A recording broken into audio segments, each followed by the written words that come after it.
नमस्कार। सुनो कहानी श्रृंखला के अंतर्गत प्रस्तुत है कहानी पछतावा, जिसके लेखक हैं मुंशी प्रेमचंद जी। पंडित दुर्गानाथ जब कॉलेज से निकले तो उन्हें जीवन निर्वाह की चिंता उपस्थित हुई। वे दयालु और धार्मिक थे।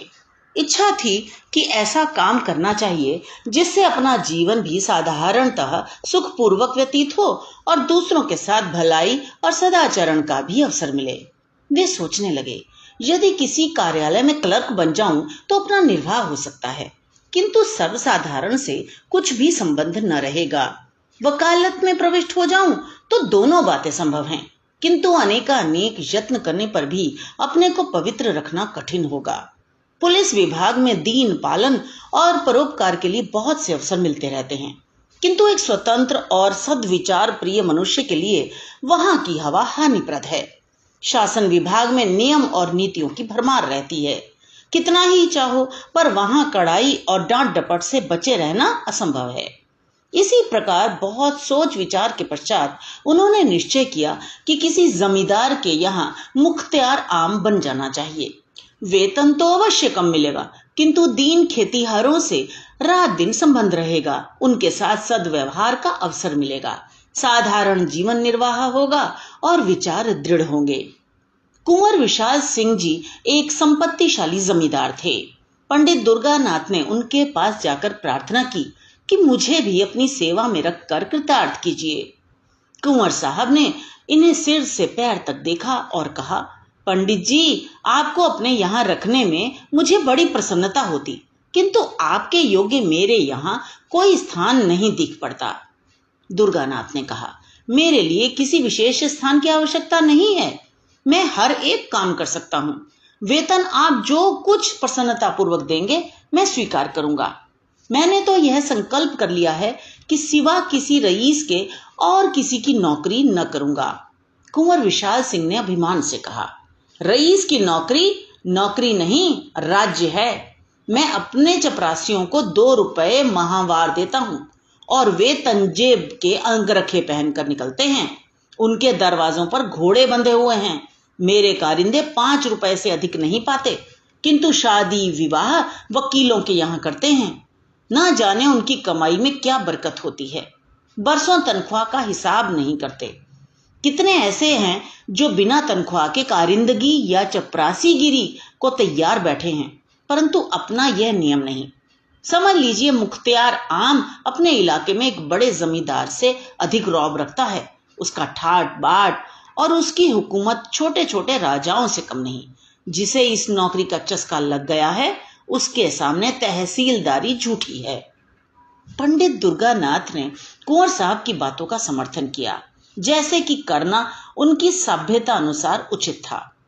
वे दुनियादारी में अभी कच्चे थे। बोले, मुझे अब तक किसी रईस की नौकरी का चस्का नहीं लगा है। मैं तो अभी कॉलेज से निकला आता हूँ और ना मैं इन कारणों से नौकरी करना चाहता हूँ जिनका कि आपने वर्णन किया, किंतु इतने कम वेतन में मेरा निर्वाह न होगा। आपके और नौकर असामियों का गला दबाते होंगे। मुझसे मरते समय तक ऐसे कार्य न होंगे। यदि सच्चे नौकर का सम्मान होना निश्चय है तो मुझे विश्वास है कि बहुत शीघ्र आप मुझसे प्रसन्न हो जाएंगे। कुंवर साहब ने बड़ी दृढ़ता से कहा, हाँ, यह तो निश्चय है कि सत्यवादी मनुष्य का आदर सब कहीं होता है, किंतु मेरे यहाँ तनख्वाह अधिक नहीं दी जाती। जमींदार के इस प्रतिष्ठा शून्य उत्तर को सुनकर पंडित जी कुछ खिन्न हृदय से बोले, तो फिर मजबूरी है। मेरे द्वारा इस समय कुछ कष्ट आपको हो तो क्षमा कीजिएगा, किंतु मैं आपसे कह सकता हूं कि ईमानदार आदमी आपको सस्ता न मिलेगा। कुंवर साहब ने मन में सोचा कि मेरे यहाँ सदा अदालत कचहरी लगी ही रहती है। सैकड़ों रुपए तो डिग्री और तजवीजों तथा और अंग्रेजी कागजों के अनुवाद में लग जाते हैं। एक अंग्रेजी का पूर्ण पंडित सहज ही में मिल रहा है, सो भी अधिक तनख्वाह नहीं देनी पड़ेगी। इसे रख लेना ही उचित है। लेकिन पंडित जी की बात का उत्तर देना आवश्यक था, अतः कहा, महाशय, सत्यवादी मनुष्य को कितना ही कम वेतन दिया जाए, वह सत्य को न छोड़ेगा और न अधिक वेतन पाने से बेईमान सच्चा बन सकता है। सच्चाई का रुपए से कुछ संबंध नहीं। मैंने ईमानदार कुली देखे हैं और बेईमान बड़े बड़े धनाढ्य पुरुष, परंतु अच्छा, आप एक सज्जन पुरुष हैं। आप मेरे यहाँ प्रसन्नता पूर्वक रहिए। मैं आपको एक इलाके का अधिकारी बना दूंगा और आपका काम देखकर तरक्की भी कर दूंगा। दुर्गानाथ ने 20 रुपए मासिक पर रहना स्वीकार कर लिया। यहाँ से कोई 2.5 मील पर कई गांवों का एक इलाका चांद पार के नाम से विख्यात था। पंडित जी इसी इलाके के कारिंदे नियत हुए। पंडित दुर्गानाथ ने चांद पार के इलाके में पहुंचकर अपने निवास स्थान को देखा तो उन्होंने कुंवर साहब के कथन को बिल्कुल सत्य पाया। यथार्थ में रियासत की नौकरी सुख संपत्ति का घर है। रहने के लिए सुंदर बंगला है जिसमें बहुमूल्य बिछौना बिछा हुआ था, सैकड़ों बीघे की सीर, कई नौकर चाकर, कितने ही चपरासी, सवारी के लिए एक सुंदर टांगा, सुख ठाट बाट के सारे सामान उपस्थित।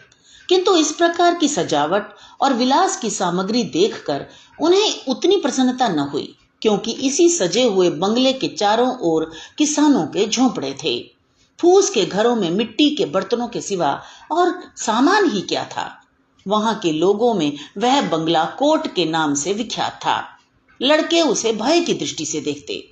उसके चबूतरे पर पैर रखने का उन्हें साहस न पड़ता। इस दीनता के बीच में इतना बड़ा ऐश्वर्य युक्त दृश्य उनके लिए अत्यंत हृदय विदारक था। किसानों की यह दशा थी कि सामने आते हुए थर थर कांपते थे। चपरासी लोग उनसे ऐसा बर्ताव करते थे कि पशुओं के साथ भी वैसा नहीं होता। पहले ही दिन कई 100 किसानों ने पंडित जी को अनेक प्रकार के पदार्थ भेंट के रूप में उपस्थित किए, किंतु जब वे सब लौटा दिए गए तो उन्हें बहुत आश्चर्य हुआ। किसान प्रसन्न हुए, किंतु चपरासियों का रक्त उबलने लगा। नाई और कहार खिदमत को आए, किंतु लौटा दिए गए। अहीरों के घरों से दूध से भरा हुआ मटका आया, वह भी वापस हुआ। तमोली एक ढोली पान लाया, किंतु वह भी स्वीकार न हुआ। आसामी आपस में कहने लगे कि कोई धर्मात्मा पुरुष आए हैं, परंतु चपरासियों को तो ये नई बातें असह्य हो गई। उन्होंने कहा, हुजूर, अगर आपको ये चीजें पसंद न हो तो न लें, मगर रस्म को तो न मिटाएं। अगर कोई दूसरा आदमी यहाँ आएगा तो उसे नए सिरे से यह रस्म बांधने में कितनी दिक्कत होगी। यह सब सुनकर पंडित जी ने केवल यही उत्तर दिया, जिसके सिर पर पड़ेगा वह भुगत लेगा, मुझे इसकी चिंता करने की क्या आवश्यकता। एक चपरासी ने साहस बांधकर कहा, इन असामियों को आप जितना गरीब समझते हैं उतने गरीब ये नहीं हैं। इनका ढंग ही ऐसा है, भेष बनाए रहते हैं, देखने में ऐसे सीधे साधे मानो बेसिंग की गाय हैं, लेकिन सच मानिए इनमें का एक एक आदमी हाई कोर्ट का वकील है। चपरासियों के इस वाद विवाद का प्रभाव पंडित जी पर कुछ न हुआ। उन्होंने प्रत्येक गृहस्थ से दयालुता और भाईचारे का आचरण करना आरंभ किया। सवेरे से 8 बजे तक तो गरीबों को बिना दाम औषधियां देते और फिर हिसाब किताब का काम देखते। उनके सदाचरण ने आसामियों को मोह लिया। माल गुजारी का रुपया, जिसके लिए प्रति वर्ष कुर्की तथा नीलामी की आवश्यकता होती थी, इस वर्ष एक इशारे पर वसूल हो गया। किसानों ने अपने भाग सराहे और वे मनाने लगे कि हमारे सरकार की दिनों दिन बढ़ती हो। कुंवर विशाल सिंह अपनी प्रजा के पालन पोषण पर बहुत ध्यान देते थे। वे बीज के लिए अनाज देते और मजूरी और बैलों के लिए रुपए।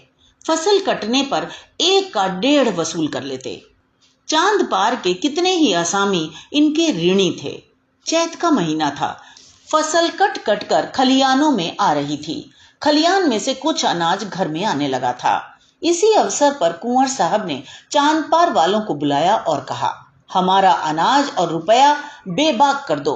यह चैत का महीना है, जब तक कड़ाई न की जाए तुम लोग डकार नहीं लेते। इस तरह काम न चलेगा। बूढ़े मलूका ने कहा, सरकार, भला आसामी कभी मालिक से बेबाक हो सकता है? अभी कुछ ले लिया जाए, फिर कुछ दे देंगे। हमारी गर्दन तो सरकार की मुट्ठी में है। कुंवर साहब, आज कौड़ी कौड़ी चुकाकर यहां से उठने पाओगे? तुम लोग हमेशा इसी तरह हीला हवाला किया करते हो। मलूका विनय के साथ बोला, हमारा पेट है, सरकार की रोटियां हैं, हमें और क्या चाहिए? जो कुछ उपज है वह सब सरकार की ही है। कुंवर साहब से मलूका की यह वाचालता सही ना गई। उन्हें उस पर क्रोध आ गया। राजा रईस ठहरे। उन्होंने बहुत कुछ खरी खोटी सुनाई और कहा, कोई है जरा इस बुढ़े का कान तो गर्म करो, वह भी बहुत बढ़ बढ़ कर बातें करता है।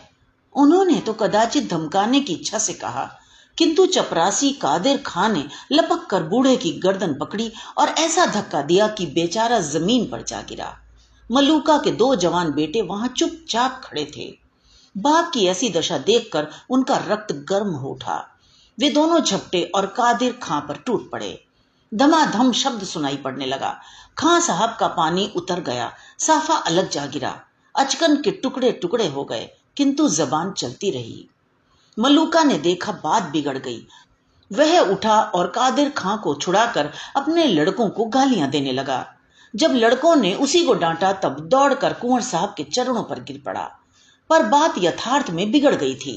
बूढ़े के इस विनीत भाव का कुछ प्रभाव न हुआ। कुंवर साहब की आंखों से मानो आग के अंगारे निकल रहे थे। वे बोले, बेईमान, आंखों के सामने से दूर हो जा, नहीं तो तेरा खून पी जाऊंगा।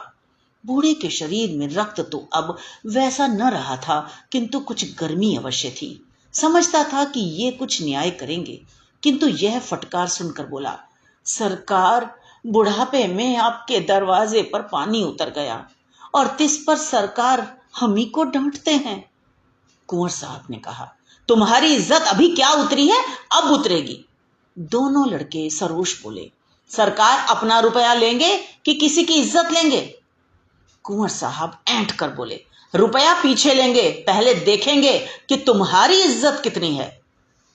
चांद बार के किसान अपने गांव पहुंचकर पंडित दुर्गानाथ से अपनी राम कहानी कह ही रहे थे कि कुंवर साहब का दूत पहुंचा और खबर दी कि सरकार ने आपको अभी अभी बुलाया है।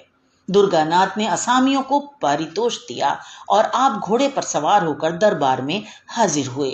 कुंवर साहब की आंखें लाल थीं, मुख की आकृति भयंकर हो रही थी। कई मुख्तियार और चपरासी बैठे हुए आग पर तेल डाल रहे थे। पंडित जी को देखते ही कुंवर साहब बोले, चांद पार वालों की हरकत आपने देखी? पंडित जी ने नम्र भाव से कहा, जी हाँ, सुनकर बहुत शोक हुआ। ये तो ऐसे सरकश न थे। कुंवर साहब, यह सब आप ही के आगमन का फल है। आप अभी स्कूल के लड़के हैं। आप क्या जाने कि संसार में कैसे रहना होता है। यदि आपका बर्ताव असामियों के साथ ऐसा ही रहा तो फिर मैं जमींदारी कर चुका। यह सब आपकी करनी है। मैंने इसी दरवाजे पर आसामियों को बांध बांध कर उल्टे लटका दिया है और किसी ने चूं तक नहीं की। आज उनका यह साहस कि मेरे ही आदमी पर हाथ चलाएं। दुर्गानाथ कुछ दबते हुए बोले, महाशय, इसमें मेरा क्या अपराध? मैंने तो जब से सुना है तब से स्वयं सोच में पड़ा हूं। कुंवर साहब, आपका अपराध नहीं तो किसका है? आप ही ने तो इनको सिर चढ़ाया है, बेगार बंद कर दी। आप ही उनके साथ भाईचारे का बर्ताव करते हैं, उनके साथ हंसी मजाक करते हैं। ये छोटे आदमी इस बर्ताव की कदर क्या जाने? किताबी बातें स्कूलों ही के लिए हैं, दुनिया के व्यवहार का कानून दूसरा है। अच्छा, जो हुआ सो हुआ। अब मैं चाहता हूं कि इन बदमाशों को इस सरकशी का मजा चखाया जाए। आसामियों को आपने माल गुजारी की रसीदें तो नहीं दी हैं? दुर्गानाथ कुछ डरते हुए बोले, जी नहीं, रसीदें तैयार हैं, लेकिन आपके हस्ताक्षरों की देर है। कुंवर साहब कुछ संतुष्ट होकर बोले, यह बहुत अच्छा हुआ, शकुन अच्छे हैं। अब आप इन रसीदों को चिराग अली के सुपुर्द कीजिए। इन लोगों पर बकाया लगान की नालिश की जाएगी। फसल नीलाम कर लूंगा, जब भूखों मरेंगे तब सूझेगी। जो रुपया अब तक वसूल हो चुका है वह बीज और ऋण के खाते में चढ़ा लीजिए। आपको केवल यह गवाही देनी होगी कि यह रुपया मालगुजारी के मद में नहीं, कर्ज में वसूल हुआ है, बस। दुर्गानाथ चिंतित हो गए। सोचने लगे कि क्या यहां भी उसी आपत्ति का सामना करना पड़ेगा जिससे बचने के लिए इतने सोच विचार के बाद इस शांति कुटीर को ग्रहण किया था। क्या जानबूझकर इन गरीबों की गर्दन पर छुरी फेरूं इसलिए कि मेरी नौकरी बनी रहे? नहीं, यह मुझसे न होगा। बोले, क्या मेरी शहादत बिना काम न चलेगा? कुंवर साहब क्रोध से बोले, क्या इतना कहने में भी आपको कोई उज्र है? दुर्गानाथ दुविधा में पड़े हुए बोले, जी यूं तो मैंने आपका नमक खाया है, आपकी प्रत्येक आज्ञा का पालन करना मुझे उचित ही लगा है, किंतु न्यायालय में मैंने गवाही नहीं दी है। संभव है कि यह कार्य मुझसे न हो सके, अतः मुझे तो क्षमा ही कर दिया जाए। कुंवर साहब शासक के अंदाज में बोले, यह काम आपको करना पड़ेगा, इसमें हां नहीं की कोई आवश्यकता नहीं। आग आपने लगाई है, बुझाएगा कौन? दुर्गानाथ दृढ़ता के साथ बोले, मैं झूठ कदापि नहीं बोल सकता और न इस प्रकार की शहादत दे सकता हूं। कुंवर साहब कोमल शब्दों में बोले, कृपा निधान, यह झूठ नहीं है, मैंने झूठ का व्यापार नहीं किया है। मैं यह नहीं कहता कि आप रुपए का वसूल होना अस्वीकार कर दीजिए। जब असामी मेरे ऋणी हैं तो मुझे अधिकार है कि चाहे रुपया ऋण की मद में वसूल करूं या मालगुजारी की मद में। यदि इतनी सी बात को आप झूठ समझते हैं तो आपकी जबरदस्ती है। अभी आपने संसार देखा नहीं, ऐसी सच्चाई के लिए संसार में स्थान नहीं। आप मेरे यहां नौकरी कर रहे हैं, इस सेवक धर्म पर विचार कीजिए। आप शिक्षित और होनहार पुरुष हैं, अभी आपको संसार में बहुत दिन रहना है और बहुत काम करना है। अभी से आप यह धर्म और सत्यता धारण करेंगे तो अपने जीवन में आपको विपत्ति और निराशा के सिवा और कुछ प्राप्त न होगा। सत्य प्रियता अवश्य उत्तम वस्तु है, किंतु उसकी भी सीमा है। अति सर्वत्र वर्जयेत। अब अधिक सोच विचार की आवश्यकता नहीं, यह अवसर ऐसा ही है। कुंवर साहब पुराने खुर्राट थे, इस फेंक नेत से युवक खिलाड़ी हार गया। इस घटना के तीसरे दिन चांद पार के असामियों पर बकाया लगान की नालिश हुई। सम्मन आए, घर घर उदासी छा गई। सम्मन क्या थे, यम के दूत थे। देवी देवताओं की मिन्नतें होने लगी, स्त्रियां अपने घर वालों को कोसने लगी और पुरुष अपने भाग्य को। नियत तारीख के दिन गांव के गंवार कंधे पर लोटा डोर रखे और अंगोछे में चबेना बांधे कचहरी को चले। सैकड़ों स्त्रियां और बालक रोते हुए उनके पीछे पीछे जाते थे, मानो अब वे फिर उनसे न मिलेंगे। पंडित दुर्गानाथ के 3 दिन कठिन परीक्षा के थे। एक और कुंवर साहब की प्रभावशालिनी बातें, दूसरी ओर किसानों की हाय हाय। किंतु विचार सागर में 3 दिन निमग्न रहने के पश्चात उन्हें धरती का सहारा मिल गया। उनकी आत्मा ने कहा, यह पहली परीक्षा है, यदि इसमें अनुत्तीर्ण रहे तो फिर आत्मिक दुर्बलता ही हाथ रह जाएगी। निदान निश्चय हो गया कि मैं अपने लाभ के लिए इतने गरीबों को हानि न पहुंचाऊंगा। 10 बजे दिन का समय था। न्यायालय के सामने मेला सा लगा हुआ था, जहां तहां श्याम वस्त्र छादित देवताओं की पूजा हो रही थी। चांद पार के किसान झुंड के झुंड एक पेड़ के नीचे आकर बैठे। उनसे कुछ दूर पर कुंवर साहब के मुख्तियार, आम सिपाहियों और गवाहों की भीड़ थी। ये लोग अत्यंत विनोद में थे। जिस प्रकार मछलियां पानी में पहुंचकर किलोलें करती हैं, उसी भांति ये लोग भी आनंद में चूर थे। कोई पान खा रहा था, कोई हलवाई की दुकान से पूरियों की पत्तल लिए चला आता था। उधर बेचारे किसान पेड़ के नीचे चुपचाप उदास बैठे थे कि आज न जाने क्या होगा, कौन आफत आएगी, भगवान का भरोसा है। मुकदमे की पेशी हुई। कुंवर साहब की ओर के गवाह गवाही देने लगे कि आसामी बड़े सरकश हैं। जब लगान मांगा जाता है तो लड़ाई झगड़े पर तैयार हो जाते हैं। अब की इन्होंने एक कौड़ी भी नहीं दी।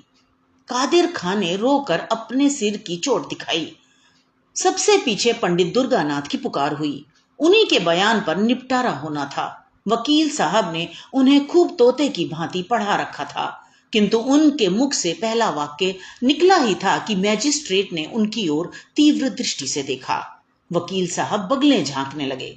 मुख्तियार आम ने उनकी ओर घूर कर देखा। अहलमद पेशकार आदि सब के सब उनकी ओर आश्चर्य की दृष्टि से देखने लगे। न्यायाधीश ने तीव्र स्वर से कहा, तुम जानते हो कि मैजिस्ट्रेट के सामने खड़े हो? दुर्गानाथ दृढ़तापूर्वक बोले, जी हां, भली भांति जानता हूं। न्यायाधीश, तुम्हारे ऊपर असत्य भाषण का अभियोग लगाया जा सकता है। दुर्गानाथ, अवश्य, यदि मेरा कथन झूठा हो। वकील ने कहा, जान पड़ता है किसानों के घी, दूध और भेंट आदि ने यह काया पलट कर दी है। और न्यायाधीश की ओर सार्थक दृष्टि से देखा। दुर्गानाथ, आपको इन वस्तुओं का अधिक तजुर्बा होगा, मुझे तो अपनी रूखी रोटियां ही अधिक प्यारी हैं। न्यायाधीश, तो इन असामियों ने सब रुपया बेबाक कर दिया है? दुर्गानाथ, जी हां, इनके जिम्मे लगान की एक कौड़ी भी बाकी नहीं है। न्यायाधीश, रसीद क्यों नहीं दी? दुर्गानाथ, मेरे मालिक की आज्ञा। मैजिस्ट्रेट ने नालिशें डिसमिस कर दी। कुंवर साहब को ज्यों ही इस पराजय की खबर मिली, उनके कोप की मात्रा सीमा से बाहर हो गई। उन्होंने पंडित दुर्गानाथ को सैकड़ों कुवाक्य कहे। नमक हराम, विश्वासघाती, दुष्ट। मैंने उसका कितना आदर किया, किंतु कुत्ते की पूंछ कहीं सीधी हो सकती है? अंत में विश्वासघात कर ही गया। यह अच्छा हुआ कि पंडित दुर्गानाथ मैजिस्ट्रेट का फैसला सुनते ही मुख्तियार आम को कुंजियां और कागज पत्र सुपुर्द कर चलते हुए, नहीं तो उन्हें इस कार्य के फल में कुछ दिन हल्दी और गुड़ पीने की आवश्यकता पड़ती। कुंवर साहब का लेन देन विशेष अधिक था। चांद पार बहुत बड़ा इलाका था। वहां के आसामियों पर कई 100 रुपए बाकी थे। उन्हें विश्वास हो गया कि अब रुपया डूब जाएगा, वसूल होने की कोई आशा नहीं। इस पंडित ने आसामियों को बिल्कुल बिगाड़ दिया। अब उन्हें मेरा क्या डर? अपने कारिंदों और मंत्रियों से उन्होंने सम्मति ली। उन्होंने भी यही कहा, अब वसूल होने की कोई सूरत नहीं। कागजात न्यायालय में पेश किए जाएं तो इनकम टैक्स लग जाएगा, किंतु रुपया वसूल होना कठिन है। उजरदारियां होंगी, कहीं हिसाब में कोई भूल निकल आई तो रही सही साख भी जाती रहेगी और दूसरे इलाकों का रुपया भी मारा जाएगा। दूसरे दिन कुंवर साहब पूजा पाठ से निश्चिंत हो अपने चौपाल में बैठे तो क्या देखते हैं कि चांद पार के आसामी झुंड के झुंड चले आ रहे हैं। उन्हें यह देखकर कुछ भय हुआ कि कहीं ये सब कुछ उपद्रव तो न करेंगे, किंतु किसी के हाथ में एक छड़ी तक न थी। मलूका आगे आगे आता था। उसने दूर ही से झुककर वंदना की। ठाकुर साहब को ऐसा आश्चर्य हुआ मानो वे कोई स्वप्न देख रहे हों। मलूका ने सामने आकर विनयपूर्वक कहा, सरकार, हम लोगों से जो कुछ भूल चूक हुई उसे क्षमा किया जाए। हम लोग सब हुजूर के चाकर हैं। सरकार ने हमको पाला पोसा है, अब भी हमारे ऊपर यही निगाह रहे। कुंवर साहब का उत्साह बढ़ा। समझे कि पंडित के चले जाने से इन सबों के होश ठिकाने हुए हैं। आज किसका सहारा लेंगे? उसी खुर्राट ने इन सबों को बहका दिया था। कड़क कर बोले, वे तुम्हारे सहायक पंडित कहाँ गए? वे आ जाते तो जरा उनकी खबर ली जाती। यह सुनकर मलूका की आंखों में आंसू भर आए। वह बोला, सरकार, उनको कुछ ना कहें, वे आदमी नहीं देवता थे। जवानी की सौगंध है जो उन्होंने आपकी कोई निंदा की हो। वे बेचारे तो हम लोगों को बार बार समझाते थे कि देखो, मालिक से बिगाड़ करना अच्छी बात नहीं। हमसे कभी एक लोटा पानी के रवादार नहीं हुए। चलते चलते हमसे कह गए कि मालिक का जो कुछ तुम्हारे जिम्मे निकले चुका देना। आप हमारे मालिक हैं, हमने आपका बहुत खाया पिया है। अब हमारी यही विनती सरकार से है कि हमारा हिसाब किताब देखकर जो कुछ हमारे ऊपर निकले बताया जाए। हम एक एक कौड़ी चुका देंगे, तब पानी पिएंगे। कुंवर साहब प्रसन्न हो गए। इन्हीं रुपयों के लिए कई बार खेत कटवाने पड़े थे, कितनी बार घरों में आग लगवाई, अनेक बार मारपीट की, कैसे कैसे दंड दिए। आज ये सब आपसे आप सारा हिसाब किताब साफ करने आए हैं। ये क्या जादू है? मुख्तियार आम साहब ने कागजात खोले और आसामियों ने अपनी अपनी पोटलियां, जिसके जिम्मे जितना निकला बेकान पूंछ हिलाए उतना द्रव्य सामने रख दिया। देखते देखते सामने रुपयों का ढेर लग गया। 600 रुपया बात की बात में वसूल हो गया। किसी के जिम्मे कुछ बाकी न रहा। यह सत्यता और न्याय की विजय थी। कठोरता और निर्दयता से जो काम कभी न हुआ, वह धर्म और न्याय ने पूरा कर दिखाया। जब से ये लोग मुकदमा जीत आए, तभी से उनको रुपया चुकाने की धुन सवार थी। पंडित जी को वे यथार्थ में देवता समझते थे। रुपया चुका देने के लिए उनकी विशेष आज्ञा थी। किसी ने बैल, किसी ने गहने बंधक रखे। यह सब कुछ सहन किया, किंतु पंडित जी की बात न टाली। कुंवर साहब के मन में पंडित जी के प्रति जो बुरे विचार थे, सब मिट गए। उन्होंने सदा से कठोरता से काम लेना सीखा था। उन्हीं नियमों पर वे चलते थे। न्याय तथा सत्यता पर उनका विश्वास न था, किंतु आज उन्हें प्रत्यक्ष दिखाई पड़ा कि सत्यता और कोमलता में बहुत बड़ी शक्ति है। ये आसामी मेरे हाथ से निकल गए थे, मैं इनका क्या बिगाड़ सकता था। अवश्य वह पंडित सच्चा और धर्मात्मा पुरुष था। उसमें दूरदर्शिता न हो, काल ज्ञान न हो, किंतु इसमें संदेह नहीं कि वह निष्प्रिय और सच्चा पुरुष था। कैसी अच्छी वस्तु क्यों ना हो, जब तक हमको उसकी आवश्यकता नहीं होती तब तक हमारी दृष्टि में उसका गौरव नहीं होता। हरी दूब भी किसी समय अशर्फियों के मोल बिक जाती है। कुंवर साहब का काम एक निष्प्रिय मनुष्य के बिना नहीं रुक सकता था। अतएव पंडित जी के इस सर्वोत्तम कार्य की प्रशंसा किसी कवि की कविता से अधिक न हुई। चांद पार के आसामियों ने तो अपने मालिक को कभी किसी प्रकार का कष्ट न पहुंचाया, किंतु अन्य इलाकों वाले आसामी उसी पुराने ढंग से चलते थे। उन इलाकों में रगड़ झगड़ सदैव मची रहती थी। अदालत, मारपीट, डांट डपट सदा लगी रहती थी। किंतु ये सब तो जमींदार के श्रृंगार हैं। बिना इन सब बातों के जमींदारी कैसी? क्या दिन भर बैठे बैठे वे मक्खियां मारें? कुंवर साहब इसी प्रकार पुराने ढंग से अपना प्रबंध संभालते जाते थे। कई वर्ष व्यतीत हो गए। कुंवर साहब का कारोबार दिनों दिन चमकता ही गया। यद्यपि उन्होंने 5 लड़कियों के विवाह बड़ी धूमधाम के साथ किए, परंतु तिस पर भी उनकी बढ़ती में किसी प्रकार की कमी न हुई। हाँ, शारीरिक शक्तियां अवश्य कुछ कुछ ढीली पड़ती गईं।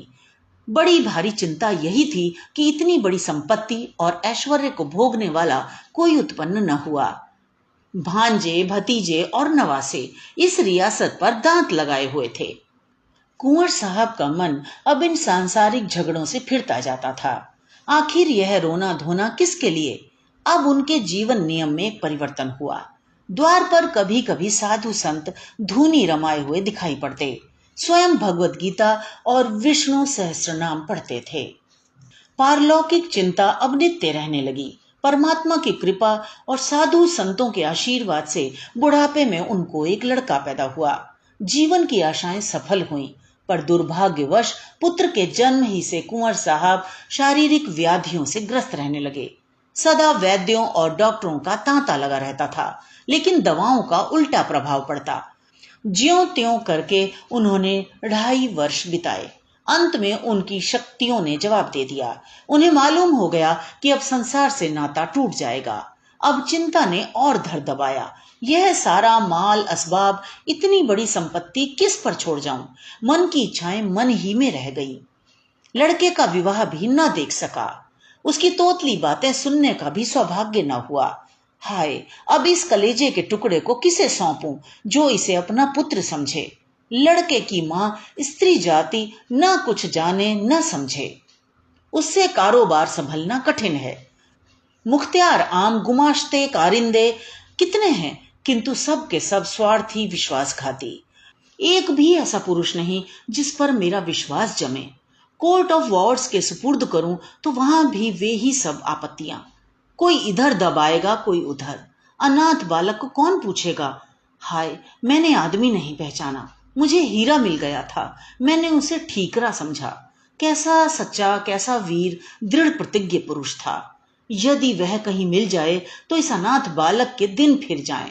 उसके हृदय में करुणा है, दया है। वह अनाथ बालक पर तरस खाएगा। हाँ, क्या मुझे उसके दर्शन मिलेंगे?